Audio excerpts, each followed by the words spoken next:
Magandang tanghali mga kapatid. Pangalawang tortang talong sa The Best na putahe gamit ang itlog sa ginawang survey ng Taste Atlas. Nanguna riyan ng Ajetsuloy Tamago ng Japan.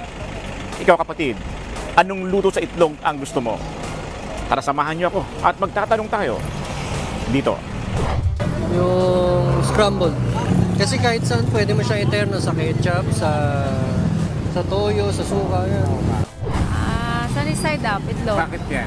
Yung paborito ng anak ko eh. Nilaga, prito, Oo, bakit omelette. Bakit yun? Ayun na po, yun ang pinakamabilis na luto doon eh. Scramble po. Bakit scramble? Siyempre pa masarap yung pag tinimplahan. Scramble. Bakit scramble? Sa paghalo ng kamatis tsaka sibuyas, lumalasa kasi siya doon tapos nahalo ng maayos yung alat ng asin. Ako ang inyong hani ng bayan, ang tunay at nag-iisang pagtanggal umay sa pananghalian.